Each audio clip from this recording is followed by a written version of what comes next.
اللہ نے نہ تو کسی کو اپنا بیٹا بنایا ہے اور نہ اس کے ساتھ کوئی اور معبود ہے۔ ایسا ہوتا تو ہر معبود اپنی اپنی مخلوقات کو لے کر چل دیتا اور ایک دوسرے پر چڑھ دوڑتا۔ یہ لوگ جو کچھ اللہ کے بارے میں بیان کرتے ہیں اللہ اس سے پاک ہے، وہ پوشیدہ اور ظاہر کو جانتا ہے، اور مشرک جو اس کے ساتھ شریک ٹھہراتے ہیں اس کی شان اس سے بلند ہے۔ اے نبی کہو کہ اے پروردگار،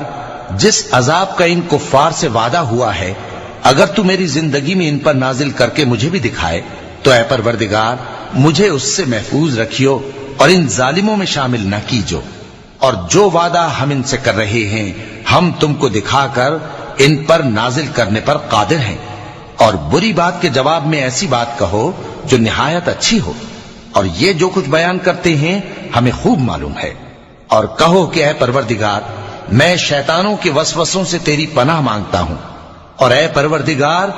اس سے بھی تیری پناہ مانگتا ہوں کہ وہ میرے پاس آ موجود ہوں۔ یہ لوگ اسی طرح غفلت میں رہیں گے یہاں تک کہ جب ان میں سے کسی کے پاس موت آ جائے گی تو کہے گا کہ اے پروردگار مجھے پھر دنیا میں واپس بھیج دے تاکہ میں اس میں جسے چھوڑ آیا ہوں نیک کام کیا کروں۔